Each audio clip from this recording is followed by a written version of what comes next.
Get it going. This is Tailgate Talk. It's brought to you by friends at Buck Rub Outfitters, right off of Silvernail Road in Pewaukee. Go check them out for everything you need, whether it's bow hunting, just general hunting, crossbows, general archery. They got it all for you. Kaz and the team can help you out. Again, Buck Rub Archery. You can look them up online, buckrubarchery.com. Shaun Ritter, a.k.a. Ritter, at The Real Ritter on Instagram and Twitter. See how I rhymed that? Was that too cheesy? It was kind of cheesy. All right. The former Major Leaguer Paul Wagner. Wags in studio. Eric Tasker is well with us. You want to find us, by the way, as a show, as a collective. Instagram, the best place. It's at On The Tailgate. And posted up something on there just this week that I think is very helpful for especially us bow hunters around this time of year. And talking about wait time on when you would happen to, arrow a deer. How long do you wait? How long is appropriate? And really, how long is venison safe in warm temperatures, especially given that it's been super warm in the Midwest and really everywhere this past year? We're going to talk about that a bit on the show today. So just how long is venison safe? Plus the Wisconsin wolf hunt season dates, all that stuff set. We want to get to that. We're going to talk invasive carp. We've got over-under coming up. And kind of the big topic of the show this week we're going to get to is different ways to hunt. This came up last week on the show. We were talking with Mark from Vortex Optics, just really briefly at the end of it, of the different scenarios of how we hunt. Everybody's different ways that they like to hunt when we're talking specifically bow hunting, of whether it's, this kind of stand, that kind of stand, mobile, not, all this and that. And we really figured out the three of us are completely different. So I think kind of a great way to go about the pros and cons of all styles, because I think anyone can change different styles that they hunt. And maybe if you're thinking about, I hunt from a stationary stand, the same stand all the time, but maybe I want to be more mobile. Kind of what the pros and cons of that are. Maybe we can help you walk through and figure some of that out on your own. So we'll get to that coming up here in just a bit. But how's everybody doing? Well, I tell you what, it's raining pretty good. If I was a fish or a duck, it'd be pretty damn good. But since I'm not, it's a little wet. But no, everything seems to be going okay. And we got obviously we've got a lot of playoff baseball ahead of us too. Yeah. It's exciting. Yeah. That was, I guess, the first question I was lead up to ask you specifically, Wags, is how you're feeling about the Brewers, chances here throughout the playoffs. I know you would have liked the Dodgers to have not won the game against St. Louis a couple nights ago. Yeah. I think, and again, on the station across the way over there, I do believe the Brewers are going to win this World Series. I just think that when you build a team on pitching and defense and you lose a guy like Devin Williams to something so stupid, it's a big loss because of the fact that Craig Counsell has the three donkeys that can give him 15 to 18 outs, and then he can just, doesn't matter. You get the eighth and you get the ninth, and people will always say to me, well, it doesn't matter. Let's just fill it in. But Devin Williams is a fastball and a changeup guy, and if you realize what a changeup does is a changeup can get and be effective both against a right-hander and a left-hander. You don't have to play matchups. Yes, we have guys that can come from the left side, and we got guys that can come from the right side. But when you have one guy that can get them both out, it's very easy, and Major League Baseball implements a 3-batter minimum. So, again, it's going to be a little struggle. I know we don't talk much baseball here, but I still think the Brewers win the World Series. I think instead of winning this series in 4, possibly 3 games, it may go 5. But I think the Brewers will prevail, and I wish those St. Louis Cardinals would have won because these Dodgers scare me. And they may beat San Francisco. I said this last time we talked about the Brewers. I just love hearing you talk about pitching. It's just so. Obviously that's your world that you live in, but it's like he was a pitcher in the majors at one point in time. Yeah, like I can talk about it.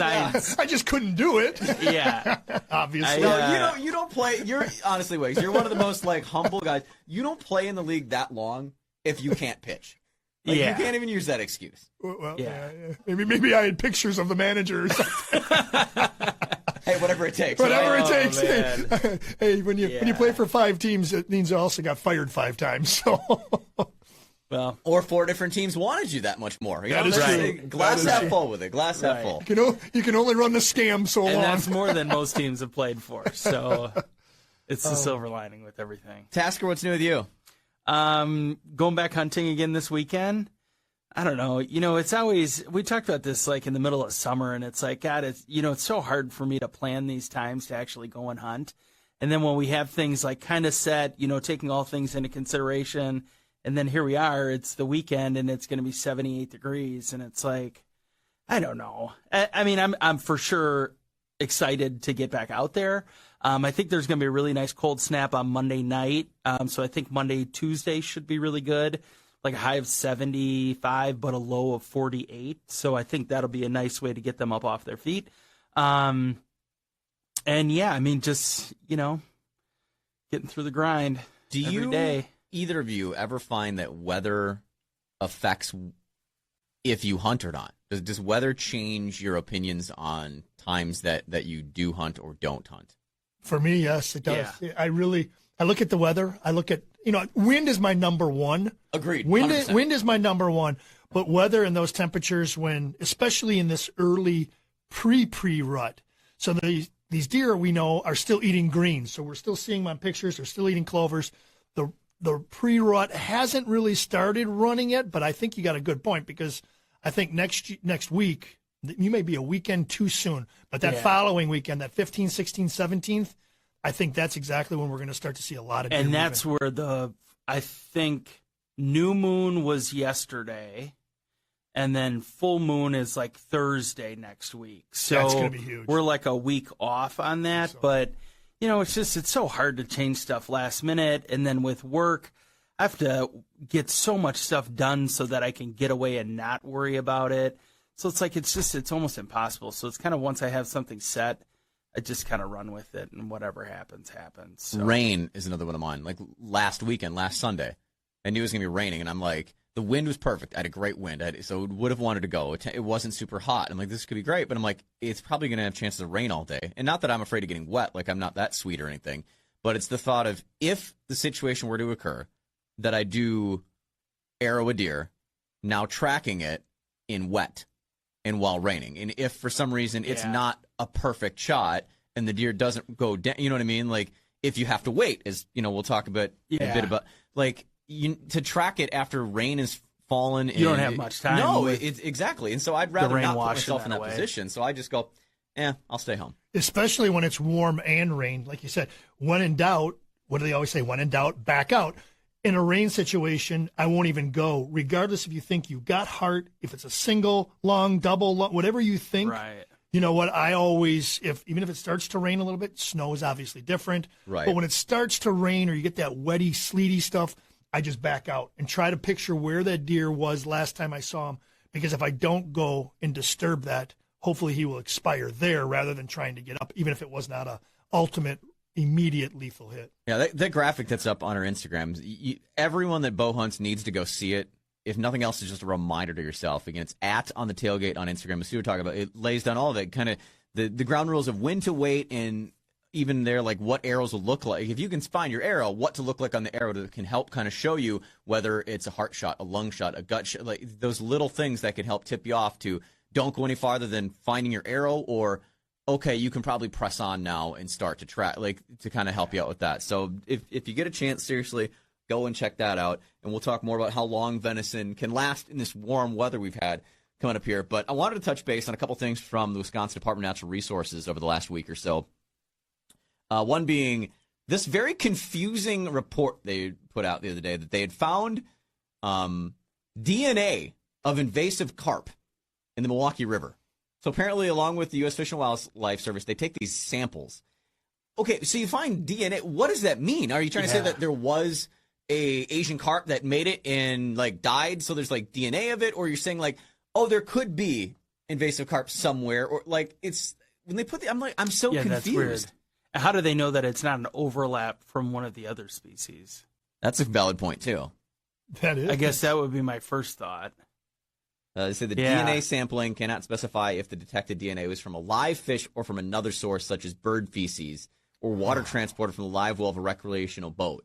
That's a pretty big. Yeah, there's a lot of room for error there. Bird crap, or Right. or a fish. I mean, you know what?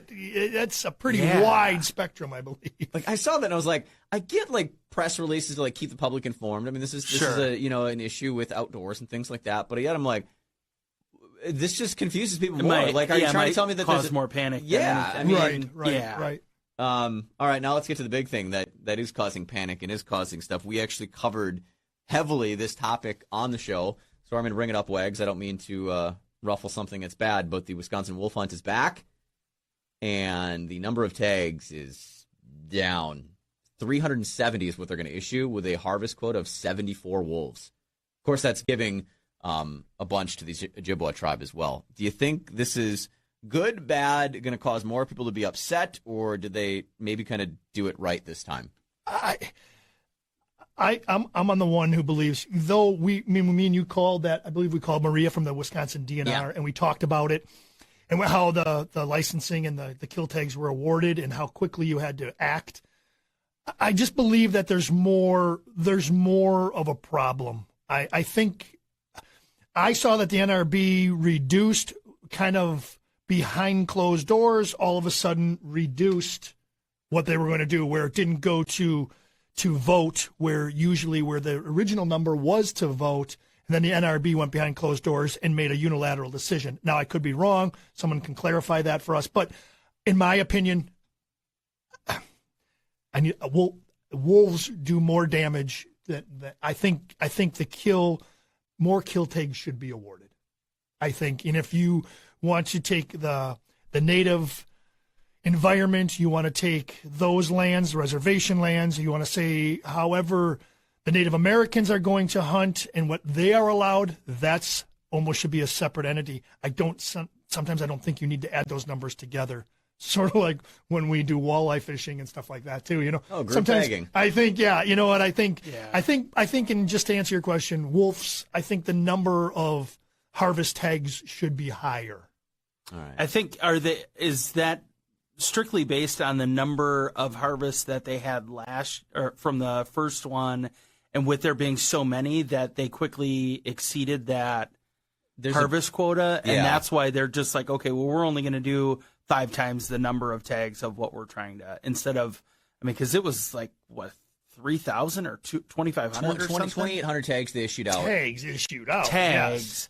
And then they've got the 24-hour wait period, so that, I think, was where, like, the delay and all of that stuff. It was just put together so fast, too, I think, that they didn't assume that it would be, that many people would harvest, is what it came down to, and it was just the perfect storm. And we talked, I don't know if you can remember, we talked about this in full detail. It was back, February or something? It was a long time ago. So it feels like it was right during the season, But why and all this the thought behind it. I think they issued, I don't want to say issued too many tags last year, but I think they issued too many tags because they didn't think and take into account that it was going to happen as fast as it did. Now this year, going in it, now they're thinking, okay, there could be chance for, again, a good harvest of them. So we don't want to issue so many tags to go over by so much. Right. You're playing the side of hunters and public input. You have to keep everybody happy. And we all know in politics, you're never going to keep anybody happy. Not that it's a political thing, but our world has become so, one side versus the other. There's no gray area. There's no giving going, okay, I understand that. We don't give each other any grace. It's my opinion is all that matters and yours is wrong.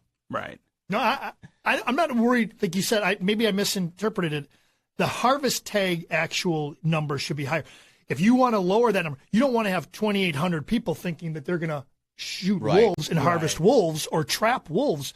If you think your number is lower, let's just say you want to harvest, and I don't know what the number. What did they agree on this year? It's like 74, 76. Yep, 74 is the. And it was originally 125. Yep. The NRB dropped it to. They're issuing tags at a 5-to-1 ratio, so it's 370 people will get tags. Okay, if that's the way you're going to go, so if the 2,800, you're right. Maybe they thought that. That's.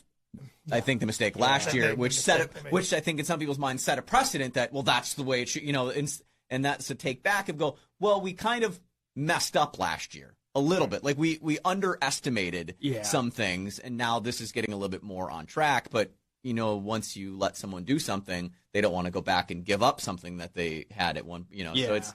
But at 2,800 times, what did I pay? $10? Yeah. That's a hell of a lot of money for the Wisconsin DNR. Yeah. Yeah. I would have thought that they would have taken that into consideration with the number and how quickly they harvested in February of, okay, well, maybe there is a serious issue with wolves overpopulating in certain areas and had a higher number. But it's completely the opposite of that. So, you just said that where it's okay, well, maybe we were just kind of out of whack. Well, I was kind of hoping that they would have a higher number then to reflect that population. So I don't know how they got to that. Yeah. And you're right. And you have deer populations. We calculate those numbers. We know when we have to earn a buck, when it's doe only or if it's buck only. You can see the numbers. And obviously with wolves and wolf packs, they're monitored. So maybe Price County gets X amount and more. I mean, just, to alleviate necessarily predatorship towards our animals and deer and turkeys and whatever else they're chasing, but also to the farmers who are losing crop or animals, that way too. So I think you could almost be more creative. If you are that creative with deer population, you could be a little bit more creative with the wolf population, especially as the predator they are. We could go about this whole thing for a whole nother show, I feel. Maybe. Yeah, the other thing is that the season is kind of it's not structured super clear. Differently, and that's a big argument that maybe I'll save that for another time. We'll talk about it. Yeah. But an idea that I have that goes back on both these things, and it's kind of an opinion situation. But still want to talk about how long is venison safe, being as warm as it is. If you happen to arrow a deer sometime in the next couple of days, how long can you leave it if you got to track it? I think there's a lot of people that have been in this situation. It's similar, where it's warm out, and you shoot a deer. Maybe it's not a perfect shot, and so you've got to leave it overnight to try and track it the next morning. Or you just have a hard time tracking it and it's getting too dark. And you're like, okay, we'll give it till the next morning. How long can you leave that deer? How long is that deer good before it's no longer edible? That question's been asked, actually, of health experts. And a professor of food and science at Penn State University says, well, that depends. That was going to be my answer. Thanks for that. Like, we couldn't all give the answer. But really, it does all depend. Because when you think about any time you shoot or kill an animal, shot placement or how it dies plays huge into taste, effect, things like that. We talk about just the stress hormones, how that can change things, let alone then gut shot versus lung shot versus heart shot, how that can affect things. The race against bacteria ultimately is what it comes down to, and whether it's good or not. Now, you gut shoot a deer and you got to leave it sit, and it goes for a long time, and it's warm. It's 70s, 80s like it is here. Chance is not much of that, if none of that, it's not going to be good anymore if you got to let it set for any amount of time. Just losing it and tracking it, and it's a heart shot, a lung shot, and you didn't sever anything, you still have those gases that are building up inside it. But, I mean, has that ever happened? You guys been in a situation where you've had to leave a deer and had to come back to it? I've not. I guess I've been fortunate that I've never, I shot one deer with a bad placement, I think 3 years ago. And we tracked for hours right after that and then tracked again the next day. And we just lost blood and we just assumed that deer was going to be fine. But we've never actually done like the overnight, come back in the morning and look for it again then because you think of placement. So I fortunately, I guess, have never been in that situation. But I don't know how I'd be able to sleep at night. I wouldn't be able to do any of that. I just want to go back and try and make sure that whatever I could do would be to find that deer then. So what about you, Wags? We have recovered deer the next day, not in 78 degrees. Once generally speaking, when we hunt, the fall season generally in Wisconsin overnight drops to, like you just said, 40s, 50. I mean, I still believe it doesn't have to be freezing, but I still believe that that's capable. Obviously, when we're gun hunting over Thanksgiving and it's wretched cold, I don't have a problem with that at all. But I will always go the next day if I go as long as I can at night, and I feel like if I'm kicking it up or I just can't find it, sometimes I just need a break from my eyes. Even if I have another set with me, I just say, hey, you know what? Let's come back in the morning. Once I get to, I don't necessarily say once we get to noon, we're done. But when that sun peaks and it starts beating, and if it's 70, 75, it's another reason why early bow season and hunting season is a tough one because, man, where do you call the line? What do you do? Do you try to salvage it as much? Plus, it's warmer. It smells. You can see birds. If you have a coyote situation, our coyote's going to get it. What's going to happen? Either way, I always try to, whether I'm going to eat the food or eat the meat or not, I try just for sake of purposes for the animal. Yeah. I try to find it. They say anytime above 40 degrees, do your best to recover the deer as quickly as possible. Yeah. Wow, 40. Anytime it's above 40. Yeah. Well, and, coming from that world of, I worked at a meat market and things like that through high school and into college and just knowing food safety protocols and stuff. I mean, 42 degrees is pretty much your standard. If you have any meat that gets over 42 degrees or is in a case that's over 42 degrees, it's shot, it's gone, it's bad. Like, you literally have to get rid of it. So I can agree with that, and especially the fact that you have to, worry about cooling it down as fast as you can. Right, and you think about the warmth, the temperature of the deer, all that warmth is set aside, because the easy way to cool it down is to gut it. So as fast as you recover it, the best, as you mentioned, in the super cold temperatures, that does help.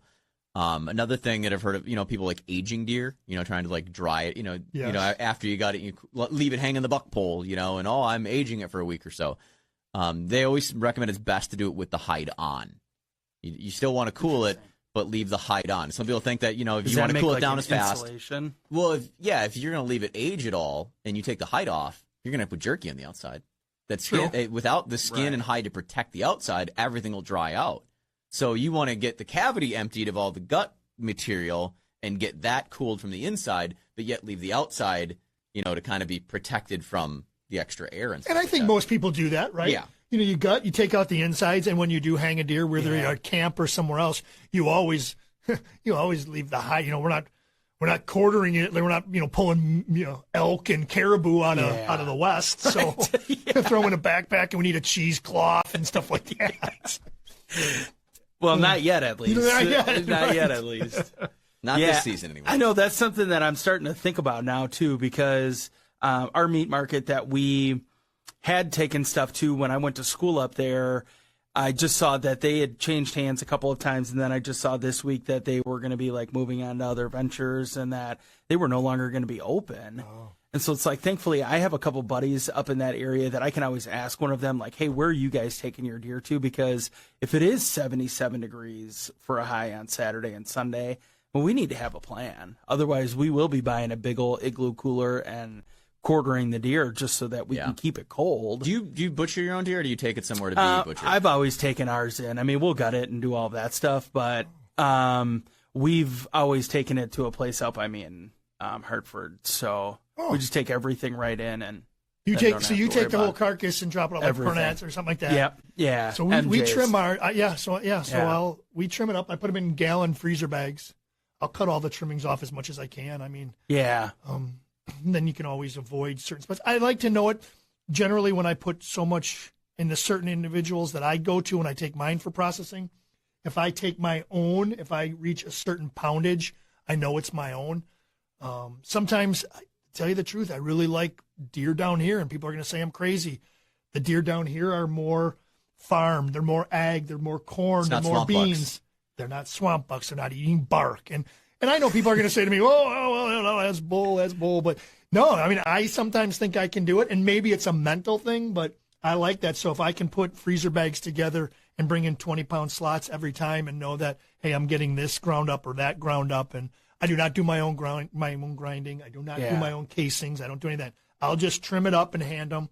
I keep my tenderloins. I keep my back straps, and I save the hearts for a few people, and then pretty much that's venison heart. That's so much what I do. I don't do venison steaks. I don't really do that. We do more sausage and beef steaks when you have so many people coming around or doing things or parties or gatherings. It's so nice to pull out packages of hot sticks or even a 1.5 pound roll. Do you when butchering, do you hang from the head or from the feet? Head. Is that wrong? I've always learned, and I do the feet. I've been a hang from the hind, and I think a lot of people do it from the head. I've just always, from the professional side, it's always been treated just like a cow, hangs from the feet, and I start. So like when I pull off, so I'll put the gambrels in the hind legs and get them up, and I'll pull off. Yep. And then I'll start on those back legs. I suppose I do it both. I do both. I hang them from the feet, but as I clean them, you start from the shoulders up. Oh. So hang it, and as I'm actually butchering, I will butcher from the shoulders up. So the last thing left is 2 legs hanging there and tendons, and then it's all clean, boneless, coming off. Maybe that's because I'm too fat and I can't bend over, so I work right here. You'd rather have it right at eye level anyways. Yes. So I do. You're right. Now that I say it, it does. It always ends up being high, but I do with the gambrels. I start him hanging feet up. Feet up, okay. There's a lot of people who will hang from the neck and then try and butcher that way, and I've just always found feet are way easier. Yes. To be hanging with the feet up in the air versus the neck up in the air, and a lot cleaner. My bad. Yeah. All right, well, let's get to it. Over, under. the game we've been playing each and every week. Just basically overrated, underrated. I've got 3 topics, ideas. We'll quick go around the room on these things. We'll let you start the first one, Wags. Over, under, non-typical racks. Like a deer, like a rack, not non-typical. I love it. I love non-typical. You think it's underrated? So I think it's underrated, yes. I don't like we talked about last week when the high fence buck jumped and somebody harvested it and they were trying to see whether it's going to be a real kill or not. I don't like that cauliflower stuff, but I like stickers. I like drop tines. It's underrated because, yes, the typical deer is beautiful on the wall, but when you got a little character to it, I like it. So I believe underrated. I'm going to go underrated. Tasker? I totally agree with that. I mean, that's the word that you always hear when you look at some of those racks is the character of it. So if there is something cool that's happening with it, that always kind of makes it really unique then. But it's, I would say, underrated just because when you do get some of that stuff like a kicker or a drop tine or, something like that, it just really makes it cool. This is way off topic, so let me just interrupt real quick. I got a buddy who's in Hartford, and where the Pike Lake area is, and behind there's a gas station there with the brand new car wash and everything right there on Highway 60. Buddy of mine shot on Washington County golf course, shot a nice big buck, 12-pointer. This was a few years back. They were making another walk, finding another guy's deer over, and he found the brow tine from his deer that he shot over and I said, come on. He's got it tied up so his shoulder mount is set, and he's got in his ceiling, he's got a string of line, and it fits absolutely perfect. Way. And it's probably, he walked the trail and found it. How that ever happens. Literally, the way the bird flies, maybe is that 2 miles? Yeah, probably about that. Yeah. Yeah, because if you take that back road there, it's... And he goes over the railroad tracks. So he hunted over the railroad tracks, came back through the railroad tracks, running that swampland and those marshes, he found it. And he was walking, and he literally found it, and it's huge. So it's not like he found a little chip. He found, it's so big. It's fatter, but it looks like one of those, iPad pens, those things. And I'm like, no way. And you take it and you put it, and it goes right in. Wow. Perfectly. That's amazing. Crazy. Absolutely amazing. Non-typical racks. You guys both said that they are underrated. I will add, I think, overrated only because there's a certain line where it becomes overrated to me. Like 1, maybe 2 drop tines, maybe a crab claw. I'm cool. That's great. Like a little character. You go anything beyond that and you start getting weird off here. And I'm not even talking cauliflower. I'm talking you have a couple that are just, to me, then something weird and thick here. And I'm much more the traditional, I think a standard, symmetrical thing looks to me more visually appealing than something like that. For what it's worth. Like Eric Church said, I love 8-point bucks. That's right. So there's nothing like a nice, I will totally agree with that. That just a nice, perfectly symmetrical King rack. I look at King's gorgeous. Perfect symmetrical 10-point rack. Oh, that to me, that's just awesome. I'm going to hit that bastard one day. I'm afraid I'm going to. All right. Second one, Task, we'll let you go first here. Over, under, ranch dressing. Underrated. I could eat it on everything. Underrated. You don't build this up without ranch dressing. Now, again, I'm the weird one. I think ranch dressing's overrated. Really? And why is that? Maybe it was because I ate so much of it. Sure. But you know what? Here's also the thing where I'm weird to a lot of people. I think pizza's overrated. I'm not a pizza eater, not a big pizza person. One, because I ate tons of cheap, crappy cardboard, frozen pizzas through college and everything. But then also I'm that weight person where I, look at pizza and to me the calories aren't worth it. I'm like, one slice of pizza, 400 calories? No, I'm not. And we're like, who's we'll eating one slice of pizza? Young, where do you get as old as me, you guys? You don't give a crap about anything. You eat it. But I thought you were going to go, I want that, Lou Malnati's or that Gino's East, that big deep mine's dish straight Chicago. calories. Everything I do, I look at it from a caloric standpoint. Remember, at one point in time, it seems like forever ago now, but I mean, there was 4 years ago when I was 240 some pounds, and I'm 155, 160 now. I put in the work to get it down. Yeah. I still have that mental part of going. So everything I look at from is it worth it? And I'm like, nah, pizza's not worth it. There's something else I'd rather eat that's more worth. give me chicken wings. I'm like, that to me is more worth it. I will take in the over pizza. I ate so much pizza, it's just not worth it to me anymore. But when you were and ranch dressing is the same thing to me because you know what? I used to put ranch dressing on pizza, and maybe that's why I put the two together. I would too. I love the pizza. I love the Papa John's butter garlic. Have you ever had that? Oh yeah. I say, give me some extra. I can dip every single bite of my piece of pizza in that butter garlic. That's what you got to do. You know, we figured it out. That's it. That's why that's what ranch dressing and pizza I associate together. That's why I'll say both are overrated together. All right, here's one final. Wags, you can start here. Gas station fish. Oh, underrated. I just told you the other day. This is why I brought this up, because I got a random text message. I was wondering how that was going to fall in. Something about, hey, Quick Trip's got fish for, what is it, $1.50 or something? $1.29 or whatever it was. Oh, they were good. Yeah. So I'm going up to help my brother take his boat out of the water up at Big Cedar up in West Bend, and I had to waste some time because he was running late. I pull into Quick Trip. I love Quick Trip. And I go in there and I grab a couple fish sandwiches, and as I'm walking out, there's Mr. Tasker. Walking in. And as I eat them, I didn't know. I knew you were still gone because, I knew you were gone. It was a ways after that. But I ate those fish sandwiches. They were phenomenal. I love Quick Trip.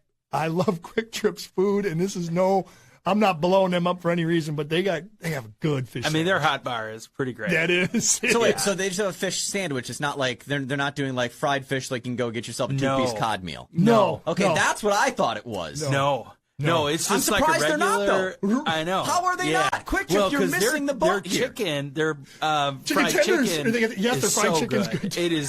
That is the biggest underrated thing that they have there.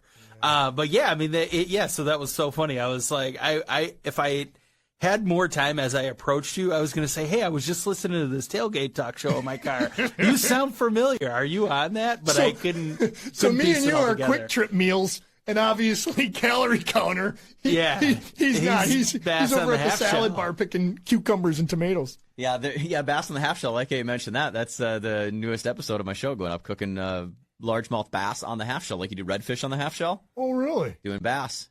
Yeah. Waiting for the more of the hate mail to come about that, because God forbid we cook and eat bass. Especially as a hardcore bass angler and the guy that used to fish tournaments and everything. Ooh, I've committed a sin there. What was I going to say? So that's the fish sandwich. And then Tasker can. I love gas station fish. Also underrated. I think we've raved about that enough. The breakfast sandwiches, though, the Quick Trip breakfast sandwiches, like legit. Every time we'd fish it, like when I was fishing, tournament stuff in club tournaments, you'd hit Quick Trip before you go to the boat ramp. And I'd make sure to grab like 2 Gatorades or Powerades or whatever, a water, and 2 Quick Trip breakfast sandwiches, like the sausage, egg, like whatever breakfast sandwiches. That was the go-to. After you hit the Quick Trip, you refill up with gas, grab one of those big, tall, like 44-ounce or Mountain Dews or Diet Mountain Dews for the ride home. That Quick Trip is such a huge part of fishing for me. And the Big Buddy's 99 cents, so you're like, I'll take a Big Buddy. It's like a gallon of Mountain Dew there. Yeah, whatever. So, all right, well, that wraps it up. Over, under, yay, fun stuff. Nobody wins, nobody loses. But we want to get to the main topic of sorts here on Tailgate Talk. Brought this up, I don't know if it was after the show last week, we were talking with the guys from Vortex Optics, which, by the way, if you've not listened to that, we really get in depth with some awesome stuff about optics, and really, more specifically, what all the weird numbers mean in optics and how you can leverage each of those different products and what the numbers mean to help you in the field. When you're looking at binoculars and someone says, oh, it's an 8x42 binocular or 10x42.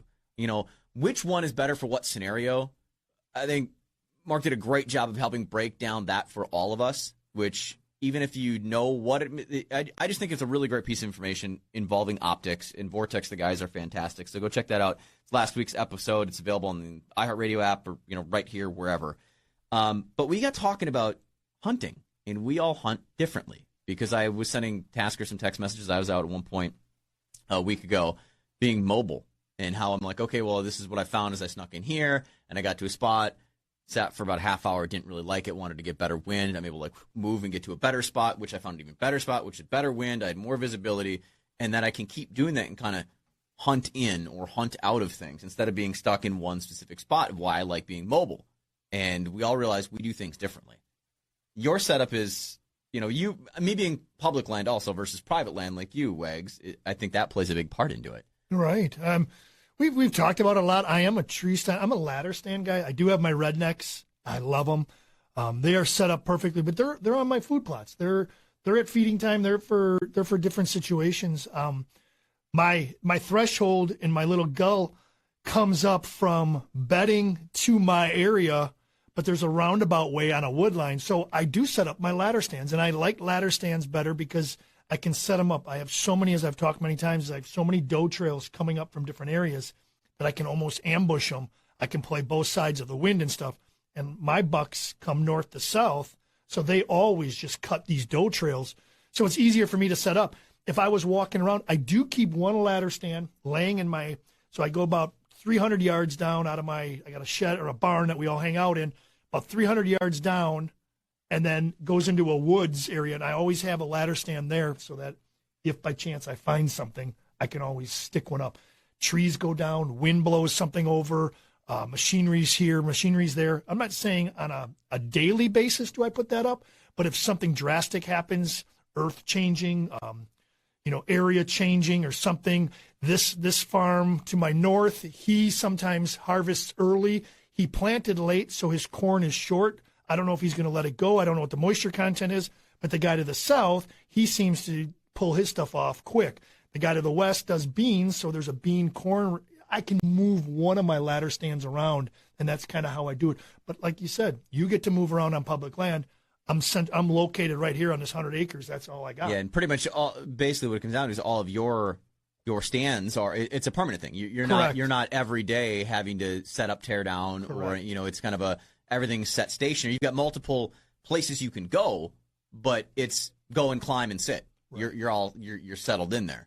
And Tasker, you do something kind of midway. Yeah, we have our climbers, which we've just always had that, and that's just the only way that I've ever hunted. So I guess for me, it's just the only thing that I really know. I mean, with us being on public land as well, when we go up, we'll typically, like an example for this weekend is we'll get up there Friday night, we'll go out, we'll pull our cards, and we'll set our tree stands on the trees at least so that they're there in the morning.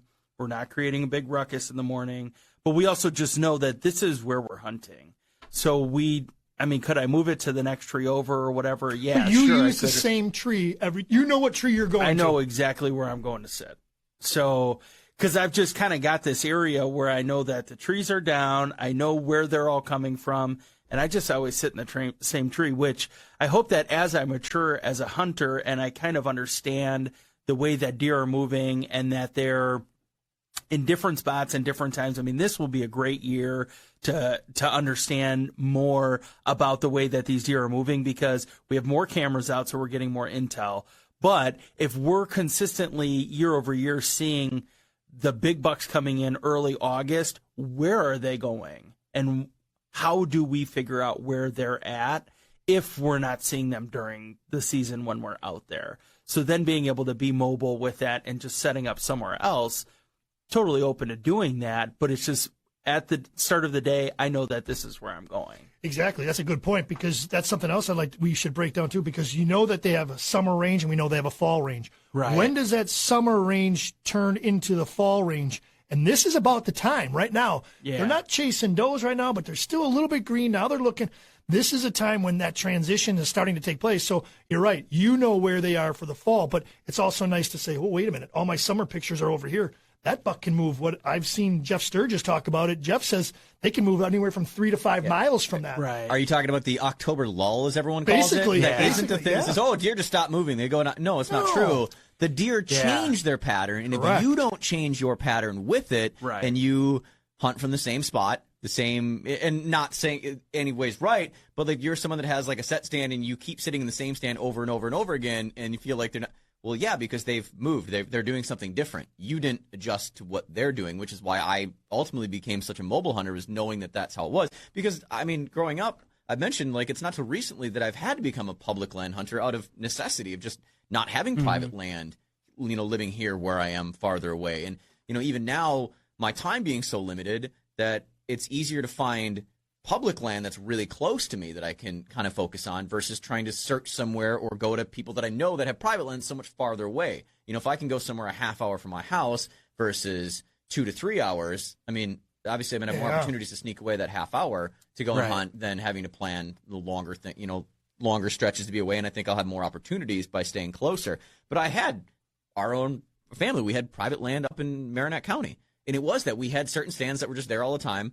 And, younger, I pretty much stopped deer hunting because it was boring. You never saw anything. No one ever shot anything. And it was like, well, yeah, because we had the same stands that sat everywhere. The deer knew where the stands, and that's just being young and not having the maturity or figuring it out. And so that's when I'm like really getting back into it. I'm like, I'm going straight to the ground. I'm going mobile.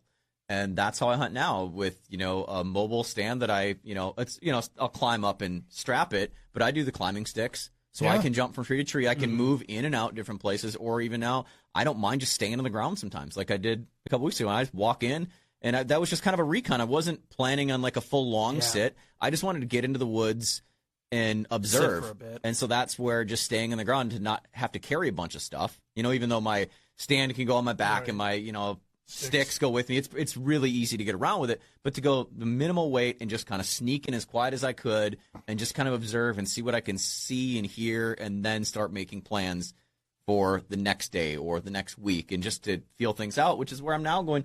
I think next week I'm ready to get back in there. Right. I know I've got a lot of corn around me, and I'm still waiting. Once that corn comes down, I think that area is going to get real good because it's too easy for the deer to just be laying in the corn all day long now. Yeah. Well, and that's why. So my stands are set up. They're late season. They're rut stands and they're late season stands. So everybody says, "Oh, you got a big bucks on your." My property isn't a summer location for bucks. I got the does, I got the yearlings, I got the fawns, I got those. I got that year and a half yearling. I got that yearling running around. Then I got a couple spots, and I got some big does.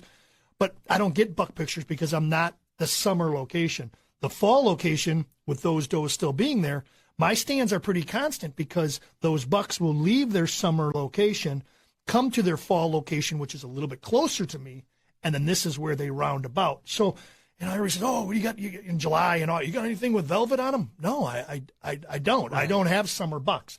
I have the little straggler, little 6-pointer, the little local buck who's dumb as hell. But I don't have those big boys because my stands are set up that way. My stands are set up for the rut. And these stands over here to the south, that southwest or that southeast corner, those are set up more for gun. And the rednecks are set up for situations where they can still come and get it. So, yeah, I do have to play both seasons, but my stands don't need to be moved because I don't.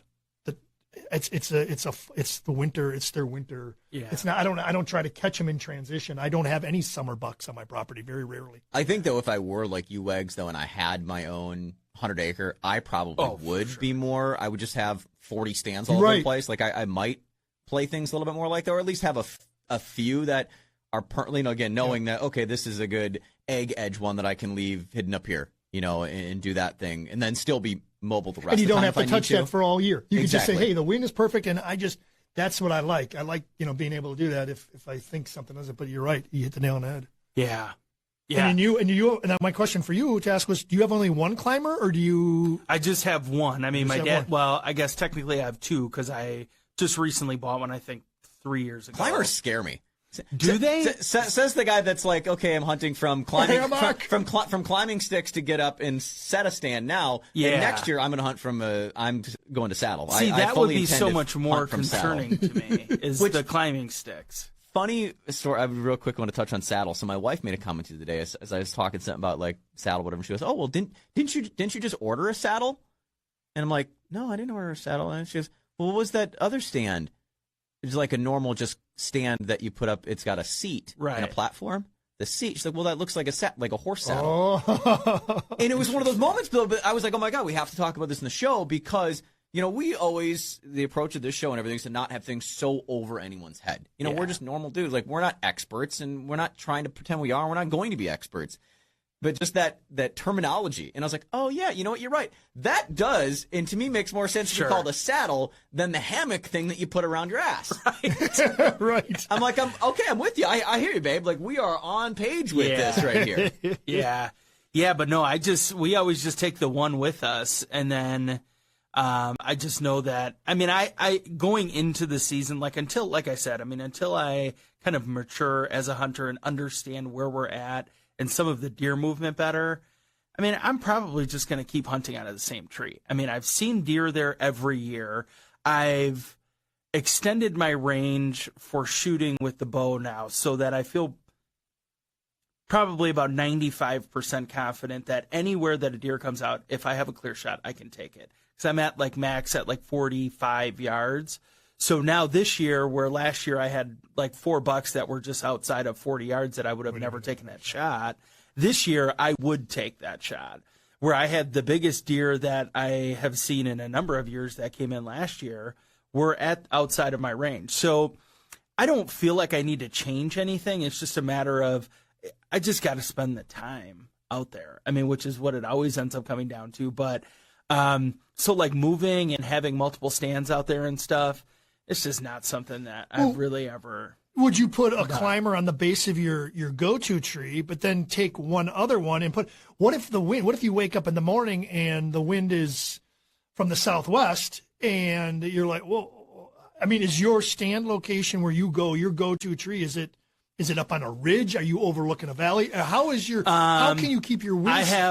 And that's the thing is that because I've had deer come from every direction, I don't have just one area that they funnel in from. So any day could be a bad day for wind for me. Or you could just, I suppose, if you're facing north, or you could just rotate go up and sit on a different side. I suppose. So I have a small ridge that comes up, but when I say ridge, I mean it's not more than a 10-foot increase. It just kind of slopes up and then comes back down. It's more so just like a mogul kind of.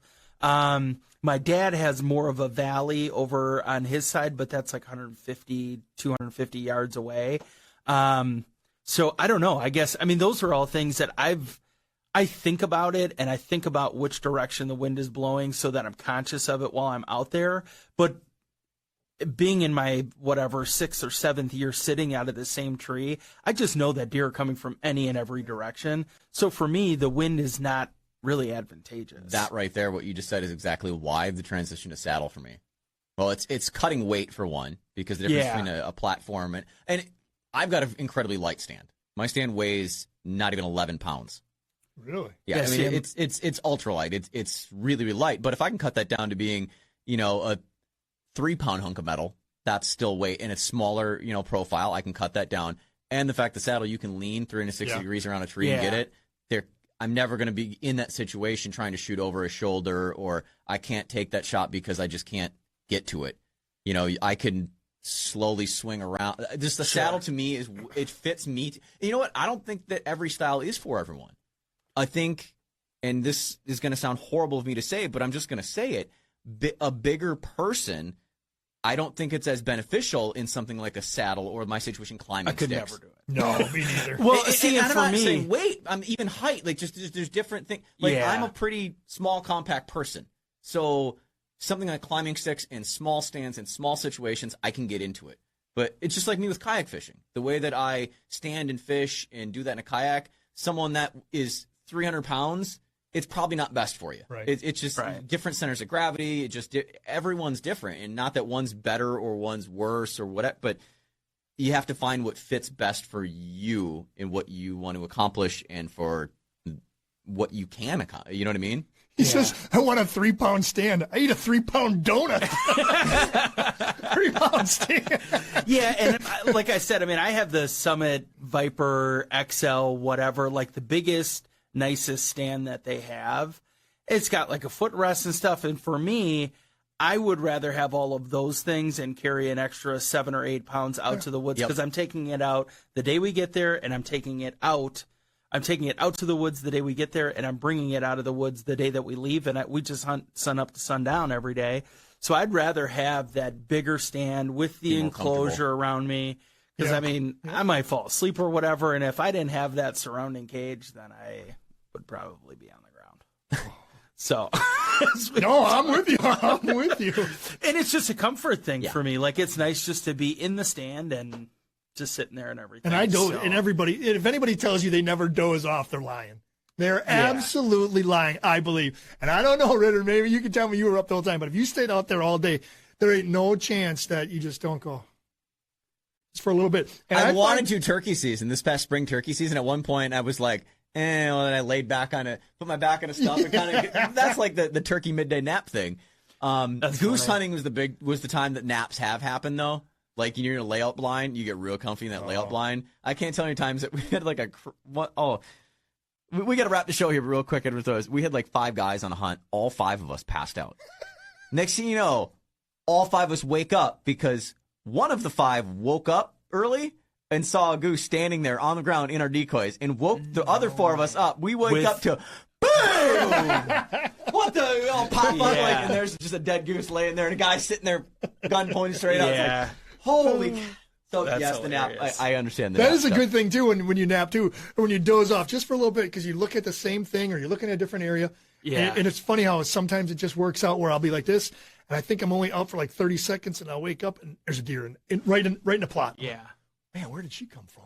Yeah. I didn't even see her come in. And then I got mad. And I'm like, wait a minute. And then she looks Mother over her shoulder. came out of nowhere. Yeah, right. Someone just helicopter dropped her. Yeah. All right. Well, that's been fun. Good stuff. Hope you took something away from it versus stands, anything from over, under, venison, how long you can leave it out with it being, as warm as it is. Wish you best of luck if you're headed off to do any bow hunting or you're out in the fields goose hunting or doing some waterfowl hunting. It's so great to live in an area of the country that we can do this all fall long and, give us something to look forward to every weekend and every weekday or whenever we get a chance to before cold winter air sets in. Yeah, absolutely. And send us some of those pictures. Send us pictures that we can put them up on and I want to see them. I want to see anything you want to share, whether it's, waterfowl, it's fishing, it's bow hunting, bear hunting, you name it. Recipes, even anything. Yeah, pop it to us at On the Tailgate. We'll be back next week. Until then, have a safe and successful week.